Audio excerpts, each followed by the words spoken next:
ఘనఘాతాంకాలతో కూడిన ఘాతాల గురించి మనకిప్పటికే తెలుసు. ఉదాహరణకు 2 యొక్క ఘాతం 4 అంటే 2 raised to the power of 4 అని తీసుకుంటే దీన్ని ఎలా రాయవచ్చు? 1 నుంచి ప్రారంభించి దాన్ని 2తో 4 సార్లు గుణించాలి.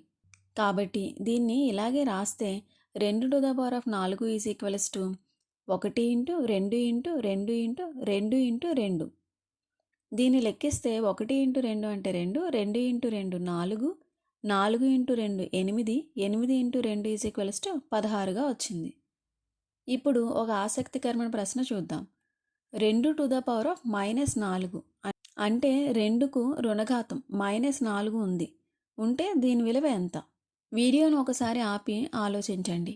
ఈరోజు మనం నేర్చుకోబోయేది రుణఘాతాంకాల గురించి, powers with negative exponents. 2 to the power of -4 అంటే కొంతమందికి 2 to the power of 4 చేసినట్లుగానే -16 లాంటిది అని అనుకోవచ్చు. కానీ ఘాతాంకం అంటే ఏంటో ఒకసారి గుర్తుకు తెచ్చుకోండి. ఘాతాంకం అనేది ఒక సంఖ్యను ఎన్నిసార్లు గుణించాలో చెబుతుంది.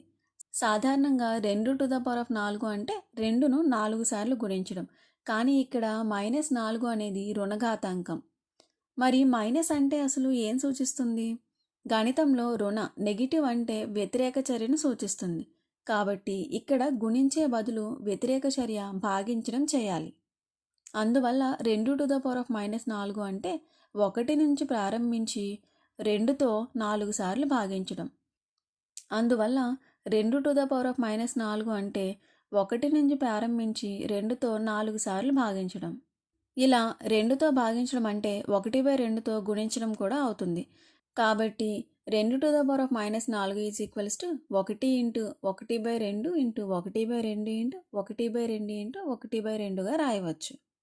ఇలా 1/2తో 4 సార్లు గుణించడం అనేది 2తో 4 సార్లు భాగించడంతో సమానం. ఇప్పుడు దీనిని లెక్కిస్తే 1 ఇంటూ 1/2 అంటే 1/2, 1/2 ఇంటూ 1/2 అంటే 1/4, 1/4 into 1/2 is equals to 1/8, 1/8 into 1/2 is equals to 1/16గా వచ్చింది. దీన్ని ఇంకో విధంగా కూడా అర్థం చేసుకోవచ్చు. రుణఘాతాంకం కనిపిస్తే వెంటనే గుర్తుంచుకోవాల్సింది వ్యుత్క్రమం, రెసిప్రోకల్ తీసుకొని ఘాతాంకాన్ని ధనాత్మకంగా మార్చి రాయాలి అని.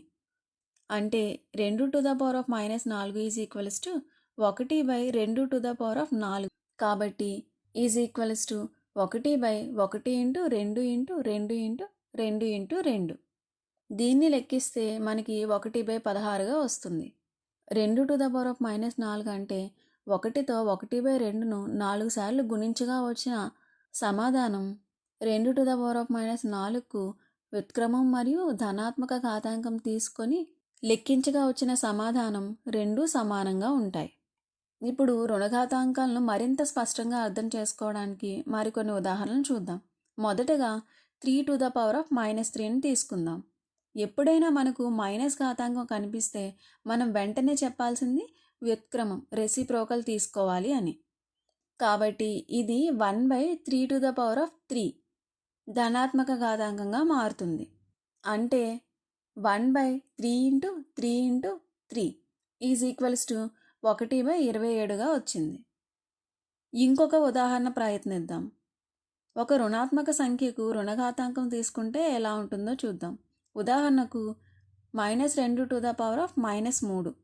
మొదట ఇది కష్టంగా అనిపించవచ్చు. మైనస్ రద్దవుతాయా అనే సందేహం కూడా రావచ్చు. కానీ ఇక్కడ ఆ నియమం వర్తించదు. మైనస్ ఘాతాంకం అంటే వ్యుత్క్రమం, రెసిప్రోకల్ మాత్రమే. కాబట్టి ఇదేమవుతుంది? 1/-2 హోల్ క్యూబ్ అవుతుంది. అంటే 1/-2 ఇంటూ -2 ఇంటూ -2. దీన్ని లెక్కిస్తే -2 ఇంటూ -2 4, 4 ఇంటూ -2 అంటే -8 ఈజ్ ఈక్వల్స్ టు 1/-8. దీన్నే -1/8గా రాసుకోవచ్చు. ఇప్పుడు చివరి ఉదాహరణగా ఒక భిన్నాన్ని చూద్దాం. అది 5/8 to the power of -2. మళ్ళీ మైనస్ అంటే వ్యుత్క్రమం తీసుకొని ధనాత్మక ఘాతాంకంగా రాయాలి. కాబట్టి is equals to 1/5/8 whole square. దీన్ని లెక్కిస్తే 1/5 స్క్వేర్ అంటే 25, 8 స్క్వేర్ అంటే 64 ఈజ్ ఈక్వల్స్ టు 64/25గా వచ్చింది. దీన్ని మీరు ఇలా కూడా ఆలోచించవచ్చు. 5/8 యొక్క వ్యుత్క్రమం ఏంటి?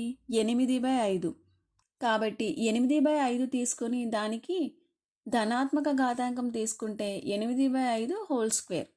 దీన్ని లెక్కించినా కూడా మనకి 64/25గానే వస్తుంది. ఇది అన్ని సంఖ్యలకు వర్తిస్తుంది. పూర్ణ సంఖ్యలు కావచ్చు, భిన్నాలు కావచ్చు. మనం ఏం నేర్చుకున్నాం? రుణఘాతాంకం అంటే వ్యతిరేక చర్యను సూచిస్తుంది. సులభ నియమం ఏమిటంటే రుణఘాతాంకం కనిపిస్తే వెంటనే గుర్తుంచుకోండి, వ్యుత్క్రమం తీసుకొని ఘాతాంకమును ధనాత్మకంగా మార్చి రాయాలి అని.